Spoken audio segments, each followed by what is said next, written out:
Para pamirsa ingkang kinasih, salam tentrem rahayu. Kula Pendhita Krisabdaru saking GKJ Pedan Klasis Klaten Timur. Kepareng badhe ngaturaken renungan Sabda Winedhar dinten Senen Surya kaping 16 wulan Februari taun 2026 kanthi jejer kados dene kanca. Waosan kitab suci saking Pangentasan 3:3 ayat 7 dumugi 23, Jabur 7:8 ayat 17 dumugi 20, kalajengipun ayat 52 dumugi 50 gangsal. Lan lelampanipun para rasul bab 7 ayat 3:10 dumugi 3:11 sekawan. Wondene pamaosan nats saking Pangentasan 3:3 ayat 11 perangan ingkang ngajeng utawi 11a. Ingkang mekaten suraosipun.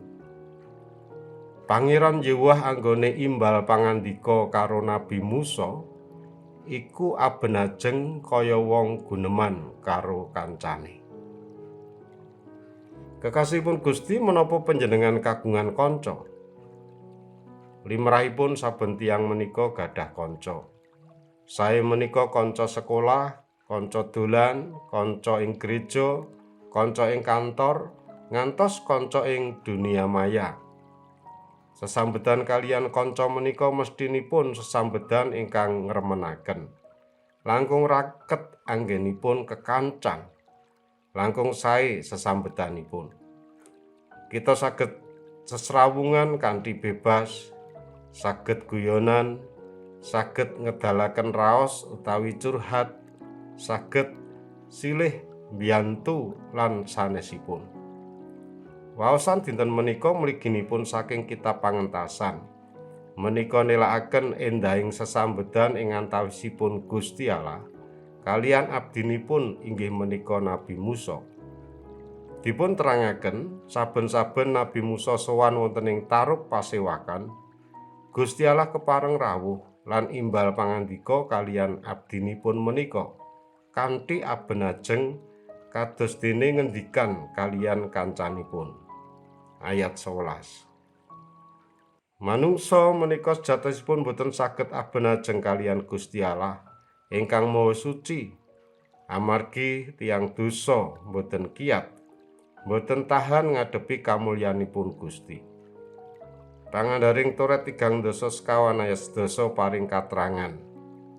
Ing sabanjure wis ora ana nabi meneh kang jumeneng ing antarane Israel kang madani Nabi Musa, kang ditepangi dening Pangeran Yewah aben ajeng. Sejatosipun kita menika ugi boten pantes sowan wonten ing ngarsanipun Gusti. Ananging Gusti Yesus kepareng ngangkat kita dados mitra-mitranipun. Pakaryan salib nyirnakaken singgetan ing antawisipun manungsa dosa kaliyan Gusti Allah. Bab menika kagambaraken nalika Gusti Yesus masrahaken nyawanipun wonten ing kajeng salib. Gubahipun padaleman suci menika suwek dados kalih. Markus 11 ayat 3:7 dumugi 3:8. Ateges pangorbananipun Sang Kristus mbikak margi ingkang jalari kita kepareng sowan wonten ing ngarsanipun Gusti. Mila menika sumangga tansah ngabekti kanthi manah ingkang tulus, mirengaken lan nindakaken dawuhipun Gusti kanthi setya. Amin. Sumangga kita sami sarengan ndedonga. Duh Gusti, kawula sowan wonten ngarsa paduka ngaturaken panuwun syukur paduka tansah nunggil wonten saruting gesang kawula.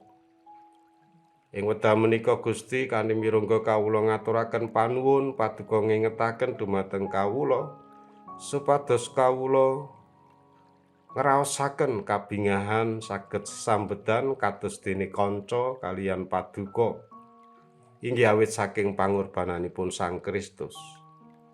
kawula tansah sumindhi dumateng Paduka. Mekaten duh Gusti, panuwun syukur kawula sedaya menika kawula unjukaken linambaran putra kinasih Gusti kawula Yesus Kristus. Amin. Kekasihipun Gusti, mekaten renungan sabda winedhar ingkang sampun kawula aturaken, mugi ndadosaken berkah dumateng kita sedaya, saged nglampahi gesang kanthi kebaing kawilujengan. Gusti berkahi. Amin.